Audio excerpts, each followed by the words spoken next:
네, 이번 장에서는 제13장 표준 템플릿 라이브러리의 활용에 대해서 같이 공부해 보도록 하겠습니다. 먼저 스탠다드 템플릿 라이브러리에 있는 무브에 대해서 같이 공부해 보도록 하겠습니다. 이 무브를 공부하기 위해서 우리가 앞에서 L밸류와 R밸류에 관련된 내용을 배웠습니다. 그 내용은 이제 책이나 아니면 인터넷 찾아서 다시 한번 공부해 보시고, 여기서는 이동 시메틱에 대해서 같이 공부를 해보도록 하겠습니다. 이동 시메틱을 공부하기 위해서 우리가 앞에서 벡터를 이용할 때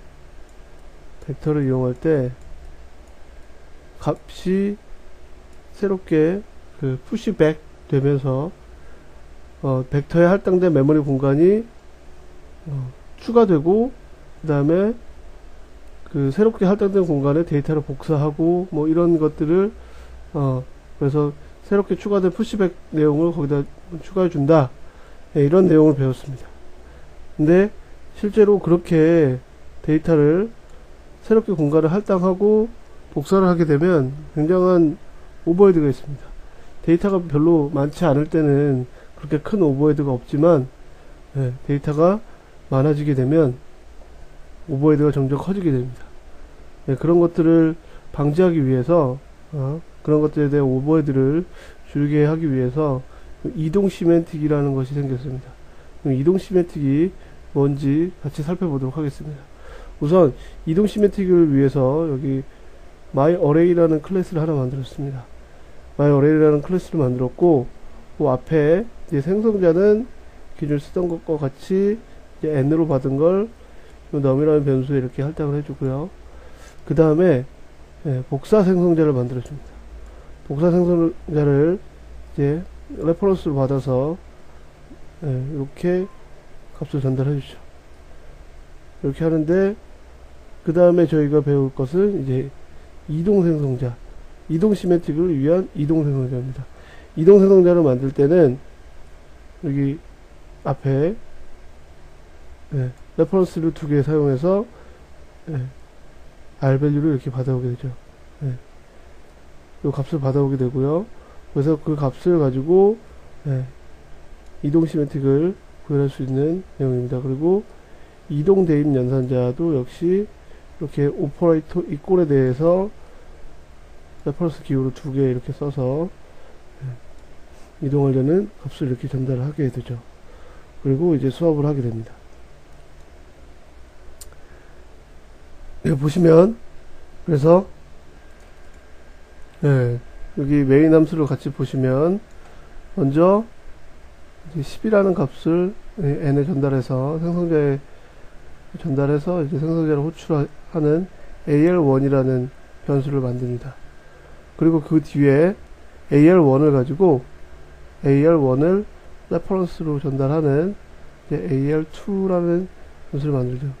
그래서 AR1과 AR2에 get num을 호출하게 되면 어떻게 될까요? 각각 10이라는 값이 출력이 되게 되겠죠. 그래서 이게 처음에 이렇게 10이라는 값이 출력이 됩니다. 그 다음에 create myArray라는 함수가 여기 위에 이렇게 적용되어 있습니다. create myArray는 보시면 myArray를 생성자를 호출해서 100이라는 값으로 이제 인스턴스를 하나 만들고, 그거를 리턴하는 것이 create myArray 이 함수가 하는 역할입니다. 그래서 49행을 보시면 create myArray를 호출하고 이 인스턴스를 바로 AR2에 대입을 합니다. 이렇게 되면 생성자를 호출하고 나서 바로 이동 대입 연산자가 호출해야 됩니다. 이동 대입 연산자가 호출해야 되는데, 이동 대입 연산자에 대해서 다시 보시면 요 create myArray를 만든 인스턴스가 여기 move라는 변수에 전달이 되게 되죠. 여기 전달되고, 여기서 이동 대입 연산자가 하는 일은 AR2가 가지고 있는 num 값과 이 move로 넘어온 num 값을 서로 교환을 해줍니다. 어떻게 될까요? AR2에는 이미 10이 들어있었죠. 10이 들어있었고, create by array는 100이라는 값을 전달해 줬습니다. 그러면 create by array 인스턴스에는 AR2가 가지고 있던 10을 전달해 주고 AR2에는 create by array의 return 값인 100이라는 값을 AR2에 가지고 있게 되는 거죠. 그리고 여기 보시면 AR1과 AR2를 출력을 하게 되면 이렇게 값이 출력이 되는 것을 알 수 있습니다. 그리고 마지막으로 AR1을 가지고 AR3에 이동 생성자를 호출해서 값을 전달하는 것을 살펴보도록 하겠습니다. 요 std move라고 하면 요 AR1을 rvalue로 바꿔주는 것인데, 그것에 대한 의미는 책을 참조해서 한번 살펴보시고, 이렇게 사용하면 어떻게 되냐, 이렇게 사용하게 되면 요게 AR1이 rvalue가 되고, 그렇기 때문에 요 이동 생성자가 호출이 되게 됩니다. 앞에서는 복사 생성자가 호출이 됐죠. 근데 std move 하고 AR1 이렇게 넣어주면 요 y array에 이동 생성자가 호출이 되는 것입니다. 그래서 AR3 인스턴스를 만들 때는 이동 생성자가 호출이 됩니다. 이동 생성자가 호출이 되면 어떻게 되느냐, 여기 AR1과 AR3가 가지고 있던 값을 서로 교환을 하게 됩니다. 이 이동 시미탱이라는 그 의미가 이 교환과 관련되어 있다라고 생각을 하시면 됩니다. 그래서 우리가 이동 생성자를 그대로 구현했는데, 살펴보시면 AR1에는 이미 10이라는 값이 들어있죠. 10이라는 값이 들어있고 AR3에는 아무것도 없습니다. 근데 0이라고 하겠습니다. 근데 이게 교환을 하게 되면 어떻게 되냐, AR1에는 0이 들어가고 AR3에 10이라는 값이 들어가게 되는 것입니다. 그래서 보시면 이동 생성자가 호출이 되면 여기 move에 들어가는 값이 이제 AR1이죠. AR1에는 10이 들어있죠. 근데 move.num에는 이제 10이 들어있는데, 그거를 AR3에 num에 넣어줍니다. AR3에 num에는 이제 10이라는 값이 들어있고, move.num, 그러니까 AR1에 숫자 num에는 0이라는 값을 넣어주게 됩니다. 그래서 요런 결과가 이렇게 이동이 되게 되는 것입니다. 그래서 그거를 이제 화면에 출력해 보면, 앞서 우리가 얘기한 대로 AR1에는 0, AR3에는 10이 들어있게 되죠. 그래서 이런 결과를 얻을 수 있습니다. 그러면 우리가 저런 그 이동 시메틱이나 무브를 왜 배워야 되는지 조금 더 살펴보도록 하겠습니다. 우선 앞에서 배운 내용인데 다시 한번 살펴보도록 하겠습니다. 우선 얕은 복사에 대해서 살펴보면, 얕은 복사는 우리가 알다시피 여기서 프로파일 2를 만들 때 프로파일 1을 참조를 해서 만들게 되죠. 근데 프로파일 1을 프로파일 2를 만들 때 이렇게 얕은 복사를 하게 되면 프로파일에서 요 두 개의 변수가 있죠. ptr num과 zip코드가 있습니다. 그때 얕은 복사를 하게 되니까 ptr num에 대한 주소 공간을 그대로 복사하게 되고, zip코드에 대한 값도 그대로 복사를 하게 되는 거죠. 그래서 보시면 이 예제를 통해서 얕은 복사 살펴보도록 하겠습니다. 그러면 my 프로파일을 이용해서 프로파일 1에 10하고 9031 값을 넣어줍니다. 그렇게 되면 이 생성자가 호출이 되고, n에는 10, zc에는 90031이라는 값이 할당이 되게 됩니다. 그래서 ptr num에 대한 메모리 공간을 할당해주고, ptr num에 여기 10이 들어가게 되죠. 처음에 10이 들어가게 되고, zc에는 zip코드에는 90031이라는 값이 들어가게 됩니다. 그럼 이게 이제 프로파일 1 인스턴스에 대한 두 개의 변수에 대한 값이 되게 됩니다. 근데 그렇게 해서 get 프로파일을 출력하면 이렇게 되겠죠. ptr num 주소가 이렇게 출력이 되고, 이것도 확실히 보십시오. 그리고 ptr num의 값에는 10, 그리고 zip 코드에는 90031이라는 값이 들어가게 됩니다. 그 다음으로 프로파일 2를 프로파일 1을 레퍼런스해서 만드는데 저희가 레퍼런스 하는 그 생성자를 3종 생성자를 따로 만들지 않았습니다. 그럼 이게 기존에 있던 값들만 그대로 복사하게 되죠. 그래서 ptr num에 프로파일 2에 있는 ptr num에는 프로파일 1에 있는 프로파일 1에 있는 ptr num을 그냥 대입 연산자를 이용해서 복사를 하게 됩니다. G코드도 그렇게 복사를 하게 되죠. 그렇게 되면 어떻게 될까요? 이때 얕은 복사가 일어나게 되는데 프로파일 1에 이런 값들이 들어있습니다. 근데 ptr num을 그대로 이꼴 연산자를 이용해서 복사를 하면 이 메모리 공간을 동일하게 가리키게 되는 거죠. 그렇기 때문에 메모리 주소도 동일하고 당연히 메모리 주소가 동일하므로 가지고 있는 값도 동일하게 됩니다. 그리고 G코드도 이제 대입 연산자를 이용해서 복사를 하게 되면 똑같은 값을 가지게 됩니다. 그 값들이 이제 이건 프로파일 1이었고 프로파일 2에 보면 동일하게 복사되어 있는 것을 확인하실 수 있을 것입니다. 동일하게 되어 있고 그 다음에 프로파일 2에 셋 프로파일을 이용해서 값을 이렇게 변경해 보면 셋 프로파일을 이용해서 ptr num에 있는 값에 10에서 500으로 바꿔주죠. 그리고 G코드를 9만으로 바꿔줍니다. 요거는 프로파일 2에 대한 값을 바꿔주는 것이죠. 그럼 이제 어떻게 될까요? 프로파일 1에는 기존에 메모리 주소 공간이 있고 프로파일 1에 대한 저장하고 있던 값이 10에서 여기 10이었죠. 10에서 500으로 바뀝니다. 하지만 G코드는 바뀌지 않죠. 이게 왜 이렇게 되는 것이냐? 메모리 공간을 보면 프로파일 1에 ptr 넘버가 여기 가리키고 프로파일 2에 ptr 넘버도 여기를 가리키게 되는 것입니다.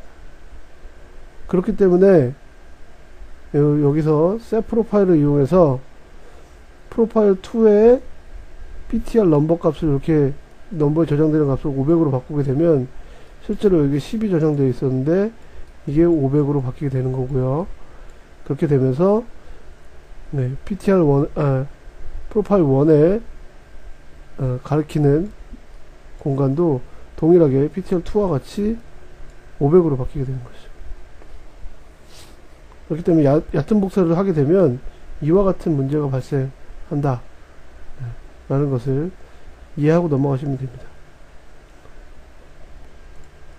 이 얕은 복사는 앞에서 배운 이동복사 생성자 그리고 이동복사 대입연산자 같은 경우에 얕은 복사를 구현을 했는데 실제로 모브를 사용하게 되면 어떻게 되는지 살펴보도록 하겠습니다.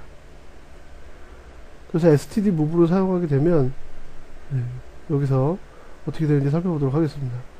먼저 string이라는 클래스를 가지고 name1에 앨런이라고 값을 대입합니다. 그러면 메모리 공간에 요 앨런을 저장할 메모리 공간이 생기고 거기에 이 문자열을 저장하겠죠. 그래서 이걸 출력을 하면 이렇게 출력이 되는 것입니다. 그 다음에 name2에는 std move를 이용해서 name1을 이동시킵니다. 즉 어떻게 되냐, 이 스트링에서 자기가 이 문자열들을 관리하기 위해서 이 메모리 공간을 따로 할당을 해 놓습니다. 메모리 공간을 할당하고 이 메모리 공간에 이런 문자열을 저장하게 되는 거죠. 근데 여기 name2에서 이렇게 한 거는 어떻게 되냐, name2를 선언하면 이렇게 메모리 공간이 할당되고요. 그리고 name1이 name1의 자료 구조가 여기를 가리키고 있고 name2가 여기를 가리키고 있었는데 이것들이 서로 이게 변경이 되게 됩니다. name1은 여기를 가리키고 name2는 여기를 가리키게 되는 것이죠. 이게 이동 생성자 호출이 되면 어떤 일이 발생하는지에 대해서 대한 설명입니다. 그래서 보시면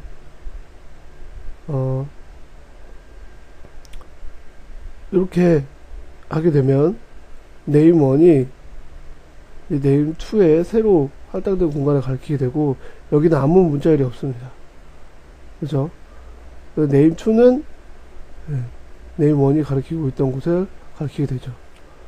그래서 보시면 name1에 앨런이 있었는데 아무것도 없게 되죠. 그리고 name2가 가리키고 있던 것을 앨런으로 이동시킨다 라고 생각하면 됩니다. 근데 만약에 std move가 없으면 어떻게 될까요? std move가 없으면 name2가 가리키고 있는 곳에 이곳이죠. 처음에 이곳이죠. 이곳에 이 문자열을 그대로 복사를 해올 겁니다. 그죠?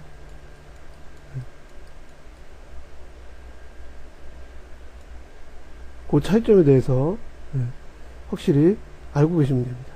그래서 이거 값들을 복사하지 않고 바로 이동시켜서 요 포인터들을 이동시켜서 우리가 값을 전달하고 싶다 라고 할 때 이제 std move를 사용해서 값을 전달하면 되는 것입니다. 앞서 얘기했던 벡터 같은 경우에도 예를 들어서 짧게 쓰겠습니다. 벡터 A와 벡터 B가 있을 때 벡터 A에 푸시백을 해서 예를 들어서 100만 개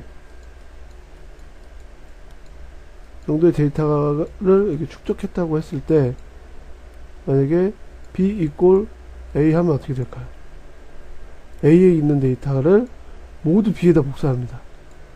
이제 100만 개 데이터가 있는데 그거를 복사한다고 그러면 굉장히 시간이 오래 걸리겠죠. 그래서 B equal std m이라고 쓰겠습니다. move A 하면 A가 가지고 있던 이 값들을 바로 B에 할당할 수 있게 그렇게 만들어주는 것이 std move의 활용입니다.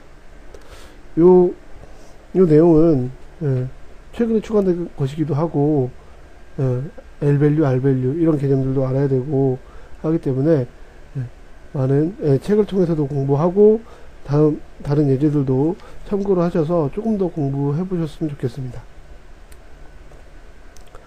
그 다음으로 스마트 포인터에 대해서 살펴보도록 하겠습니다. 우리가 이 스마트 포인터는 앞에서도 공부를 했는데 여기서 다시 한번 공부한다고 생각하고 넘어가도록 하겠습니다. 앞에서 우리가 배운 스마트 포인터는 auto ptr 그 다음에 unique ptr 그 다음에 shared ptr이 있었습니다. 앞에 배운 내용을 다시 한번 복기를 해보면 우선 이 auto ptr 요거는 이제 11 표준에 들어가지 못하고 나머지들만 들어갔다고 얘기를 했습니다. 이 auto ptr이 표준에 들어가지 않은 이유는 뭐냐?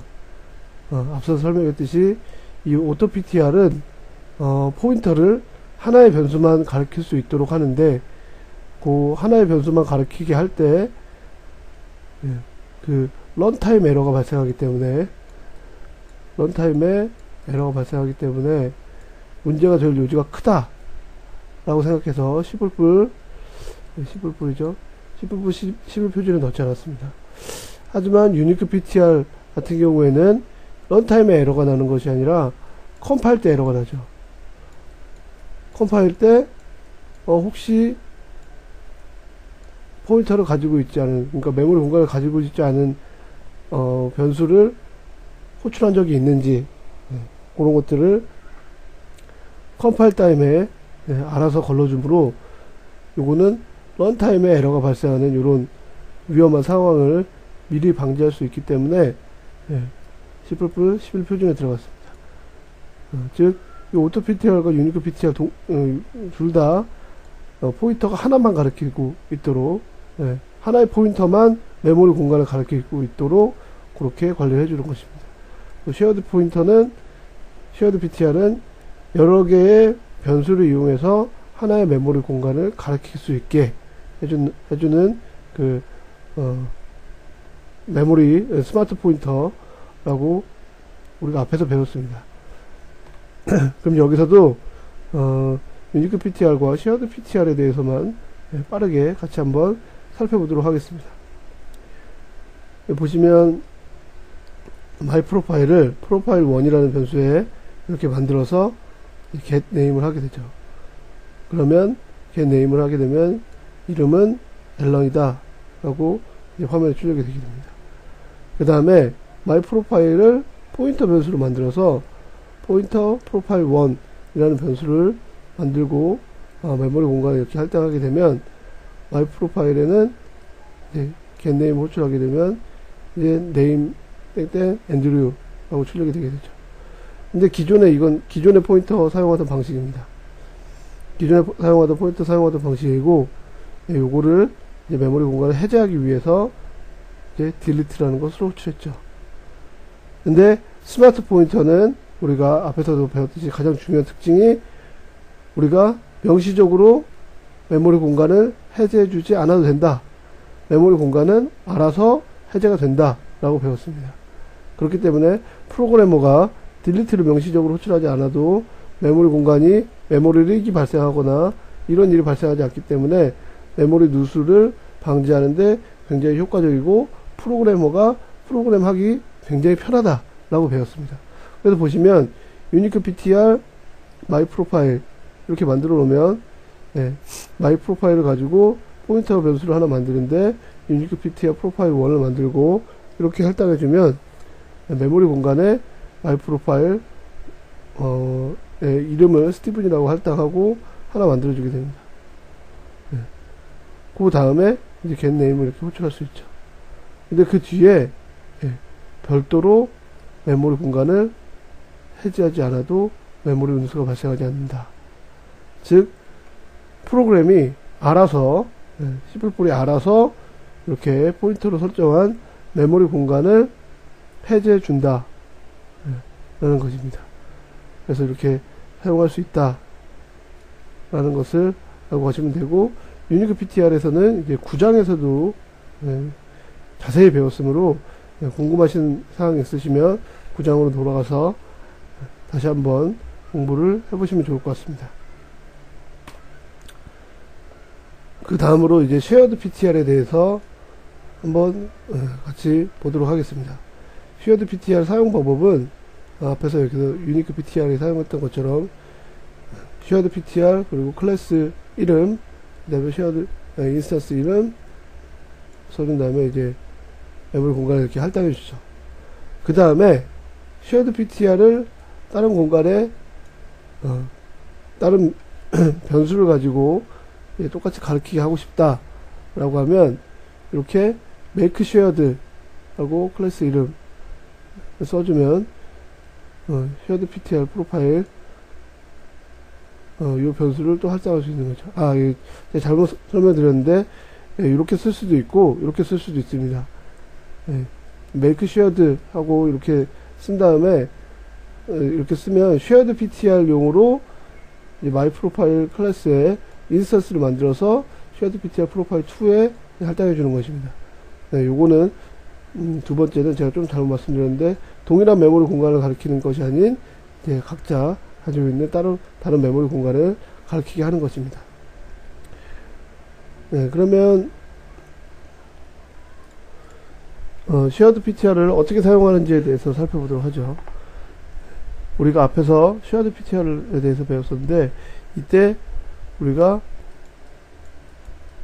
shared PTR의 참조 수, 참조 개수를 이용해서 메모리 공간을 언제 해제할지를 이제 알 수 있다 라고 배웠습니다. 그것들이 어떻게 나오는지 같이 살펴보도록 하겠습니다. 먼저 이렇게 make shared 이용해서 앨런이라는 값으로 마이 프로파일에 요 스트링 네임에 이제 앨런이 할당된 요 shared ptr 프로파일 1 같이 하나 인스턴스를 하나 만들어 보고요. 거기에 get name을 호출하게 되면 이제 name equal name 땡 앨런 이렇게 출력이 되게 됩니다. 그 다음으로 우리가 shared ptr 프로파일 1이 이렇게 my profile 클래스 인스턴스를 가지고 있고 my profile 클래스 인스턴스를 가지고 있고 여기 shared ptr 프로파일 1 여기를 가리키게 되죠. 그때 여기를 가리키고 있는 변수가 몇 개인가 그거를 C++에서 알아서 관리를 해주고 있다는 것입니다. 그러면 그 개수가 어떻게 되는지 같이 살펴보면 그 개수는 요 변수 뒤에 .useCount라는 요 메소드를 호출하면 몇 개의 변수가 이 메모리 공간을 가리키고 있는지를 알 수 있습니다. 그래서 여기서 보시면 shared ptr 프로파일 1의 useCount를 보면 지금 현재는 하나만 가리키고 있죠. shared ptr 프로파일 1만 가리키고 있기 때문에 이 useCount는 1이 됩니다. 그 다음으로 reference count라는 요 위에 함수가 있습니다. 여기에 shared ptr 프로파일 1을 전달하게 되면 어떻게 될까요? 그렇게 되면 요 ptr 있죠. 요 ptr도 여기 메모리 공간을 가리키게 됩니다. 왜 그렇게 되냐? shared ptr 프로파일 1을 매개 변수로 전달했고 그러면 요 매개 변수 shared ptr 프로파일 1이 요 ptr에 전달이 되게 되는 거죠. 두 개가 동시에 가리키고 있게 되는 겁니다. 즉 ptr equal shared 프로파일 1이라고 하는 것과 동일하죠. 그렇게 되기 때문에 요 메모리 공간을 ptr도 동시에 가리키고 있게 되는 것입니다. 그랬을 때 이제 레퍼런스 카운트가 어떻게 되냐? 레퍼런스 카운트를 ptr.useCount를 출력하게 되면 그때는 shared ptr 프로파일 1과 ptr이 동시에 가리키고 있기 때문에 두 개가 가리키고 있다라고 해서 레퍼런스 카운트가 두 개가 됩니다. 알아서 관리를 해준다는 거죠. 그 다음에 이 함수가 리턴이 되고 다시 레퍼런스 카운트를 출력하면 어떻게 되냐? 이 함수가 호출이 되고 나서 이 함수가 끝나게 되면 여기에 선언이 된 매개 변수로 선언된 이 변수들은 더 이상 사용을 안 하고 이제 메모리 공간에서 해제가 되게 됩니다. 메모리 공간 이제 더 이상 이 변수는 접근할 수 있는 방법이 없는 거죠. 그렇기 때문에 이 ptr이라는 변수는 더 이상 접근할 수 없고 이제 이 ptr을 가지고 이 메모리 공간을 더 이상 가리키고 있지 않게 되는 것입니다. 그래서 다시 이 함수가 종료되고 나서 레퍼런스 카운트를 이렇게 찍어보면 다시 레퍼런스 카운트는 1이라는 값이 출력이 되게 될 것입니다. 네, 이상 표준 템플릿 라이브러리의 활용에 대해서 같이 한번 공부해 보도록 했습니다. 공부해 봤고요. 요 STL이라는 것을 이제 12장과 13장에 걸쳐서 저희가 배워봤는데, STL을 이용하면 앞서도 얘기했듯이 굉장히 복잡한 프로그램을 저희가 쉽게 짤 수 있습니다. 그 얘기 무슨 얘기냐면, 우리가 미리 구현해야 되는 것들, 그러니까 그 데이터를 관리하기 위해서 벡터 형식으로 관리한다던가 어레이 형식으로 관리한다던가 아니면 이렇게 포인터를 사용할 때 프로그램이 점점 커지게 되면 포인터를 관리하기가 점점 어려워지게 되거든요. 그랬을 때 이제 이런 유니크 ptr이나 shared ptr을 사용하게 되면 포인터 변수를 관리하는데 굉장히 효율적으로 쉽게 관리를 할 수 있습니다. 그렇기 때문에 이 STL이라는 것을 C++ 프로그램에서 이제 조금 더 큰 프로그램을 짠다고 하면 거의 대부분 이 STL을 사용하게 될 것입니다. 그래서 여기 저희가 12, 13장에 걸쳐서 배웠는데 요 내용들은 필수적으로 알아야 되는 그런 내용들이고 그 이외에 다른 내용들도 이제 STL에 더 많은 내용들이 있거든요. 그런 내용들도 한번 찾아서 같이 공부해 보면 C++ 프로그래밍을 고급스럽게 짜는데 굉장히 많은 도움이 될 것이라고 생각을 합니다. 네. 그럼 이만 강의를 마치도록 하겠습니다. 수고하셨습니다.